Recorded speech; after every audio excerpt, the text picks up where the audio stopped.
Hello, welcome everybody to a special edition of Inside the Birds. This is Inside the Birds Analytics. We bring back our friend Sam Finkel, our analytics reporter, back by popular demand, I should say, Sam, as we got great feedback on your analytics work, two-part series leading up to the Super Bowl. Well, the Super Bowl is over, my friend. The Eagles destroy the Kansas City Chiefs, just like we all thought, 40-22. So what we decided to do is let's do your analytics review of the Super Bowl in another two-part series. So before we even get to the first part, Sam, I should have done this last time. I would like to do it now. I did introduce you. I've talked about your work in analytics, your work at Penn State as a coach, but I want you to describe yourself, what you've done, why you're interested in analytics, and a little bit about your algorithm too that we'll probably wind up using in a month or two.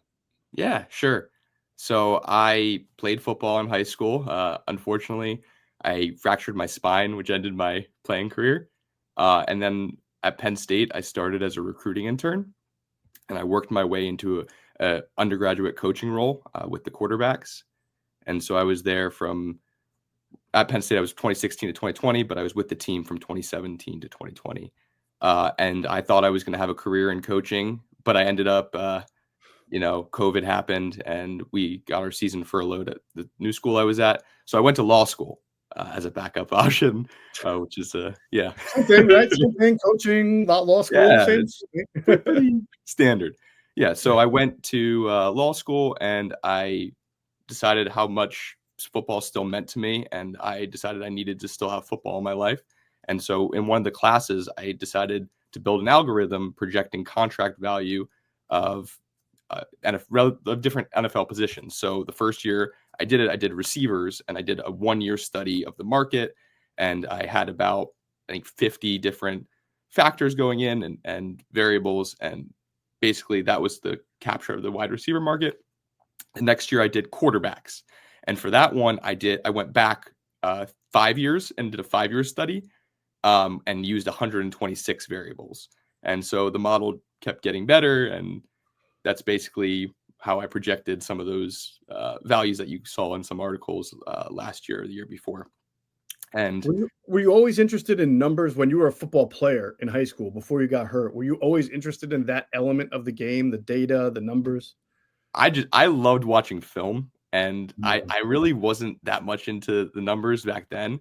But when I went into a coaching role, I figured that was a big place where I could bring value, because I didn't necessarily have all the experience and expertise that some of the other coaches have, and the players have to respect you somehow. So I figured a good place for me, and I always been good at math and statistics, is to really delve into that area. And I found success. And honestly, I use it in my legal career too. I do a lot of like sports immigration law, and I've done some NIL work. So, and a lot of those use numbers, and I actually built a regression model in one of my immigration petitions to show that somebody was an extraordinary. So numbers are really important to me, and I think there's a big intersection between numbers and sports, and that's been a really good place where I can kind of have a niche. Yeah, I like it, love it. And so, real quick, when you were at Penn State, what was the you started off as a recruiting coordinator, and then you became what? And who was there at the time? Yeah, so Name value. I started as a recruiting intern, and I worked my way into so historically under James Franklin, they've had a defensive undergraduate assistant, and they had one when I was there, but I've always tried to do things differently and do it my own way, and they created a new position for me, this offensive undergraduate assistant role. And actually, the defensive one is coaching for the Seahawks right now. He's Rob Caprice. He's a good dude. Wow. But I'm proud to say that they still have this offensive undergraduate assistant role, and they let me choose which position I would go with. And I wanted to go with receivers because that's what I played and that's what I knew. However, I wanted to really understand the game of football, and I figured the best holistic way of doing that is going with the quarterbacks. Mhm. And so that's what I did. And so under Ricky Ronnie, for most of it, I learned. And there were Will Levis was there, Sean Clifford, a little bit of Trace, but I was more in the recruiting role there. Mhm. Saquon was there, obviously, for some of it. Jahan Dotson, a lot of guys that at Micah Parsons, and a lot of guys that we ended up recruiting and are going to be drafted now too, like Abdul Carter, Tyler Warren, people like that. Yeah, always music to my ears, talking a little Penn State football. So good. That's a good background. And now people get to understand where you come from, what sector. And we've used that algorithm that you described on our website before the last 2 years, I believe. And we'll probably wind up using it again in about, I want to say, a month or maybe a little bit before that, because free agency is right around the corner. And certainly guys like Milton Williams, Josh Sweat becomes an interesting guy, right? From a contract standpoint, given his age, knee history, but his production after taking a pay cut. Mekhi Becton turning himself around. So we look forward to doing a little more work. And then obviously we'll do more podcasts. And then for the purposes of people who like visuals to go along with the audio video, we will put your findings on InsideTheBirds.com as we have done in the past. Even for this 2-part series, you can find Sam's statistical breakdowns on InsideTheBirds.com.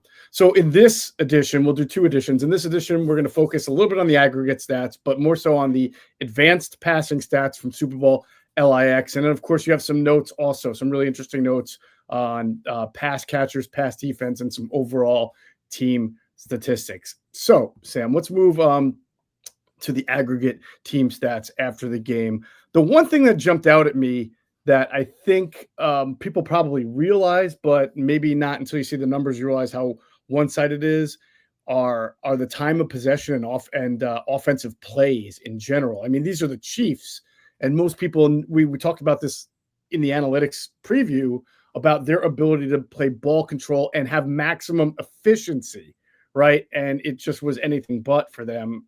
It all favored the Eagles. Absolutely. I believe I did say it in our last series. The way to beat the Chiefs, the blueprint, to sort of say, is to limit possessions and to control the ball.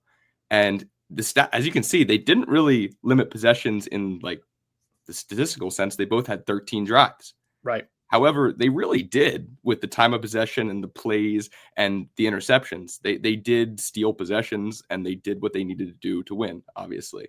And so those data points really favor that they use that blueprint. And I guess everyone kind of knew that that's the way to beat the Chiefs, but it's interesting to see how it actually, came to fruition.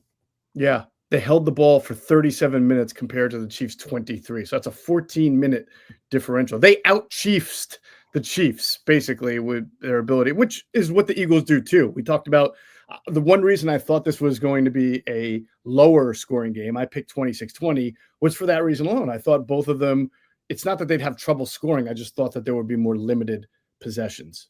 Well, the Chiefs abandoned the run pretty quickly. Which honestly, they don't always use the run because like they create run opportunities through the screen game and swing passes and stuff like that. But they really abandoned the run, and we'll see that later in the study. We all know pressure, sacks. You had a really interesting point in the preview that I don't think a lot of people realize, which is how often this year Mahomes had been sacked per pass attempt. It was one of the higher ones of his career, and he was working with a makeshift left side of his offensive line. What data did you discover just from an aggregate standpoint about pressure and sacks? Yeah, so it's kind of interesting. So some websites say there were 16 pressures, and some say 17. There were 30 pressures within that 16 to 17 play range. So and what's really fascinating is they didn't really blitz. The one big blitz that they had was a penalty, and so it doesn't really show up in the score sheet.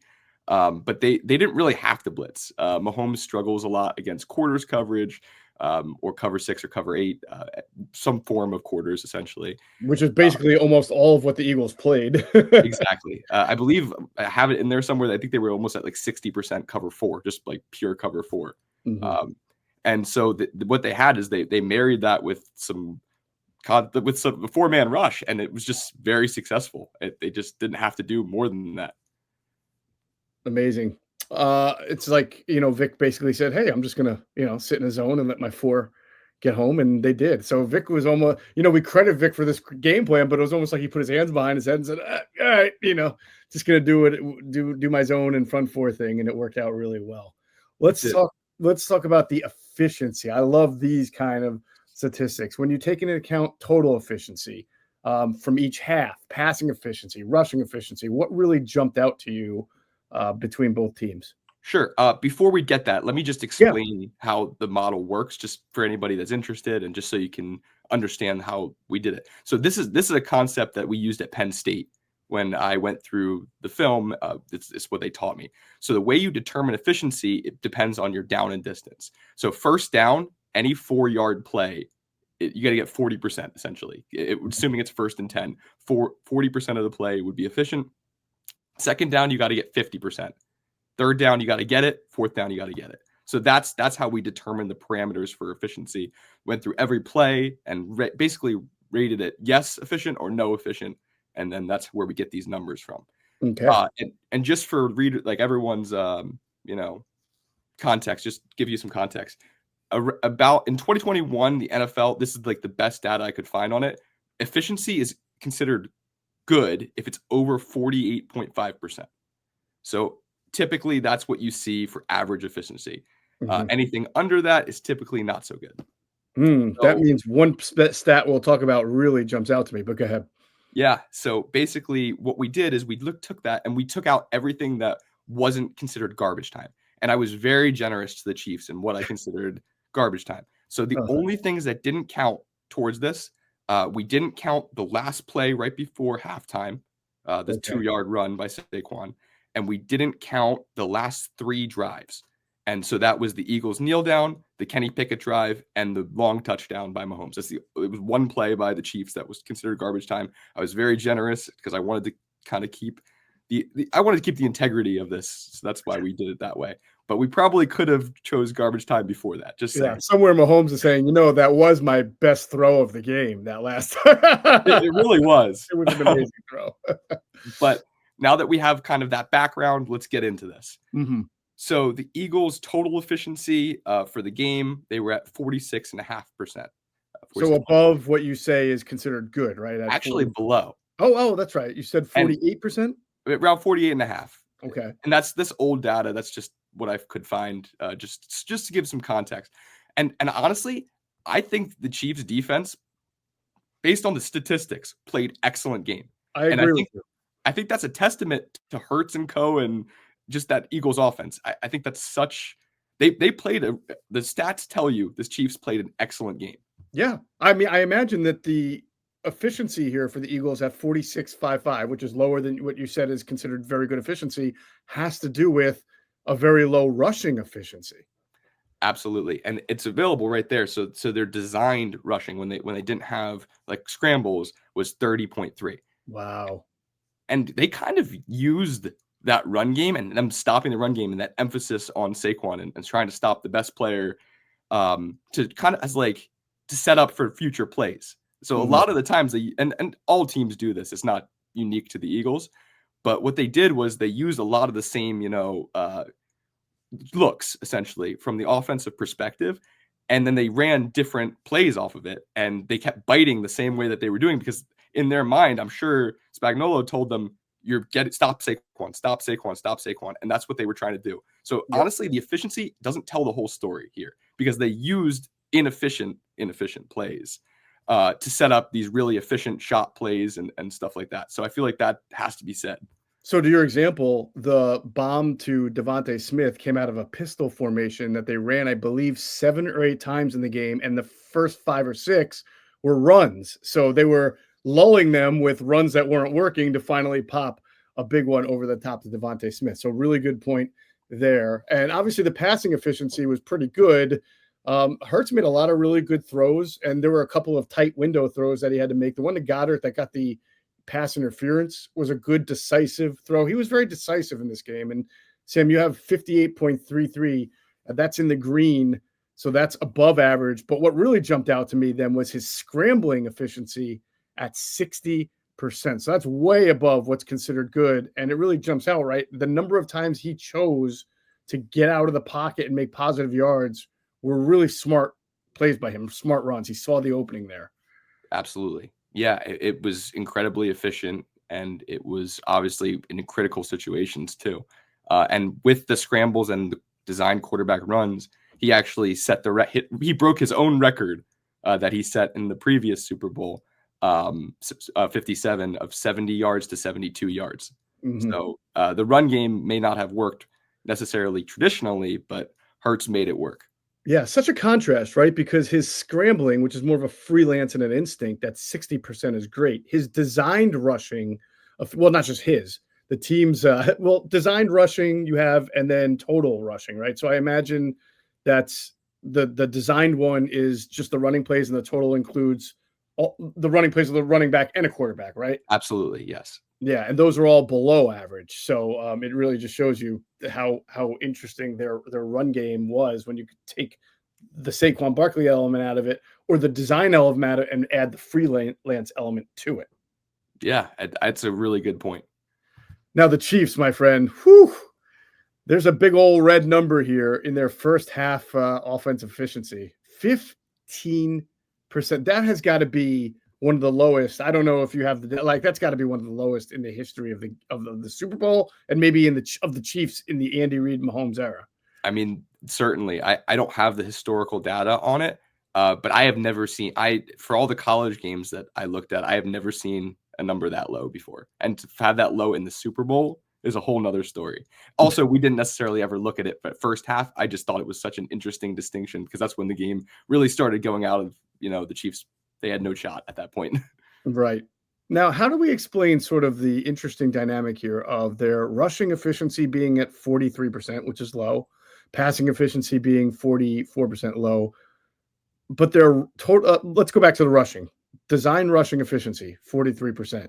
Total rushing efficiency is 55%. Is it because of the scrambling? I see you have scrambling efficiency at 75%. I know Patrick Mahomes had some decent runs, but it didn't seem like that many. So here's the thing. He had four. Three of them were efficient. Yeah. And basically what that means, they weren't necessarily crazy runs, but he picked up the first down, or he put his team in position of what we consider efficient. So when he did run, he made great plays, or efficient plays in terms of the framework that we're utilizing. Yeah. So this game, basically, I mean, the stats show how the first half really killed the Chiefs. I mean, 15% first half offensive efficiency. That might be the worst number that we talk about over this two-part series. Absolutely. And I think that's really a testament to Fangio's defense and the way that the Eagles defense played. I don't think that number happens against anyone else.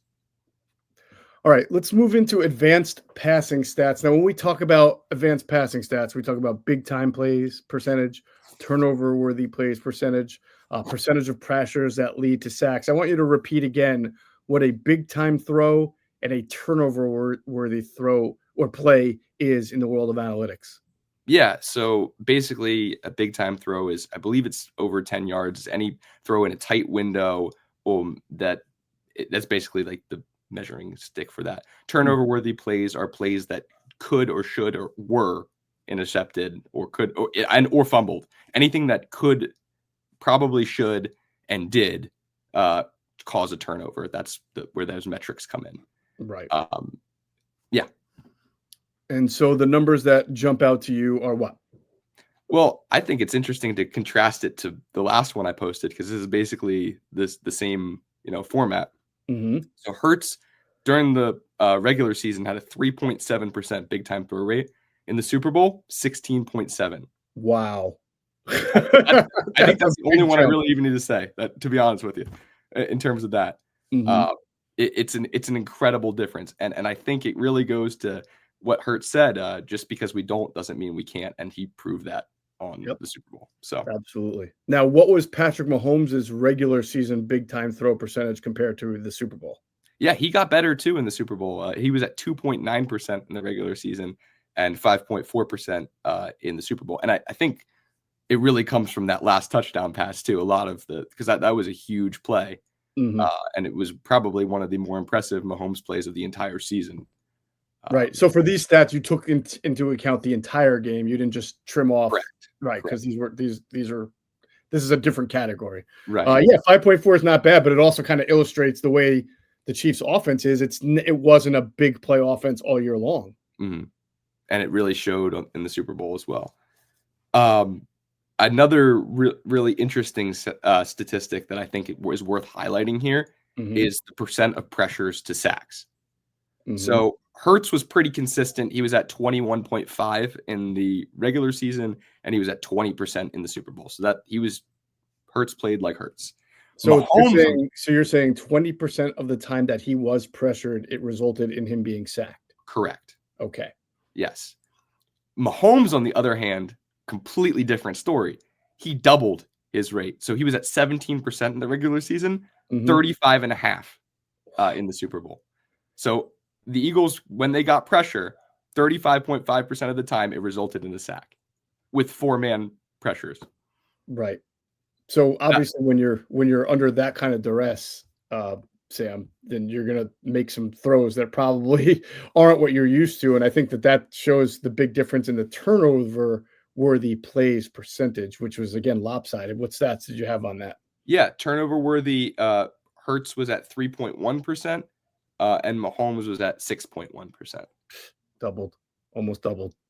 Yeah, and that's actually Mahomes was tripled from his regular season, which was 2.1%.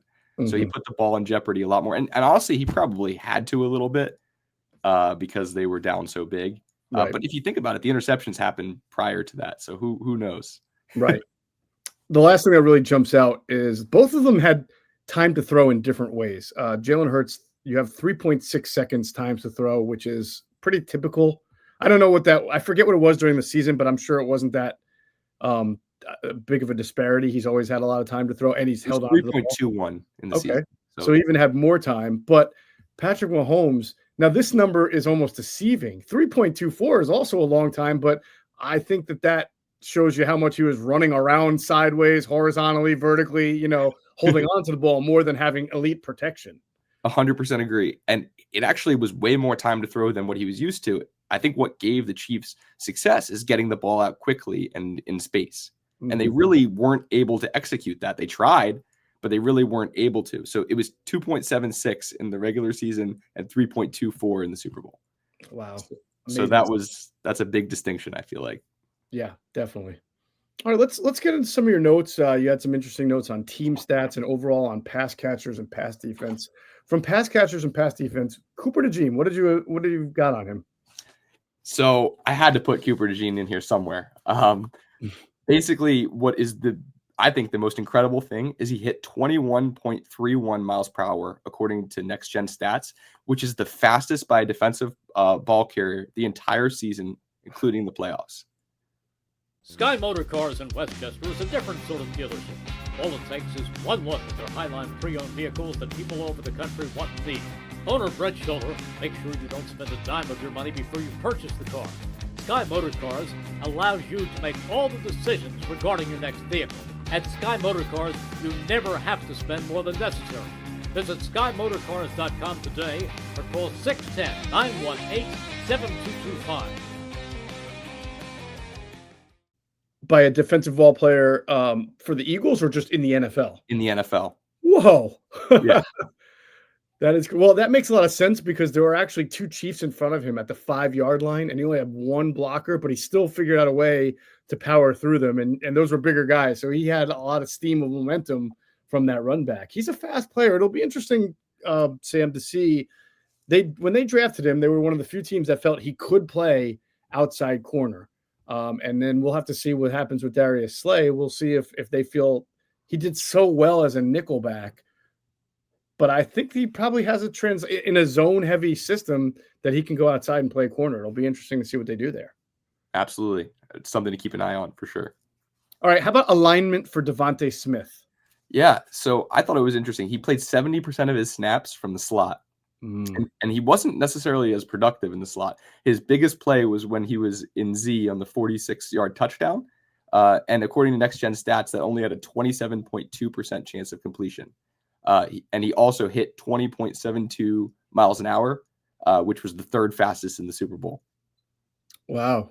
What were the first two? Well, obviously the Cooper DeJean would be number one, right? Do we know what number two was? Yeah, it was Xavier Worthy. I was going to say it had to be Worthy. Yeah. All right. Interesting stuff there. So he played 70% of the snaps in the slot. but yet the biggest play for Devontae Smith was obviously the touchdown that came from the Z. He got matched up in a cover 2 look against what's the guy's name? Jalen Watson, I believe. It was a guy that they picked on a little bit there. What about the passing game in general with AJ Brown and Devontae and how the targets went? Sure. Yeah, I think it's really interesting. Both of them had around 40% target share, combining for 112 yards and 2 touchdowns. So AJ Brown was at 40.03 and Devontae Smith was at 40.82. So they both had around 40% target share. Interesting. Let's flip it around into pass defense now. What stood out about the Eagles' pass defense from a data-driven standpoint? Yeah, so I think the most interesting part of it was Mahomes really did not target Quinyon deep. He had 0 throws to that left side deep at all.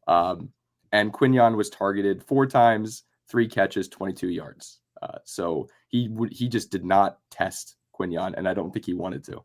I think there's a play on the second Chiefs drive in the first quarter that really illustrated it. They came out with 12, maybe even 13 personnel. It looked like they were going to just run it down the Eagles' throat. It wound up being a play action, and they had Worthy one-on-one versus Mitchell down the left side. And Mahomes, you can see when you watch it, he cocks twice. He pumps twice. He wants to go. But Mitchell is running stride for stride with the fastest player in the game down left. And he wound up dumping it over the middle, I think to Juju for like 5 or 6 yards, but he wanted it twice and couldn't get it. Yeah, it's impressive. It was an incredible season by both the rookie corners. And what was the total number of targets on Mitchell again? So he was targeted 4 times during the entire time. And he allowed 3 catches for 22 yards, huh? Yeah.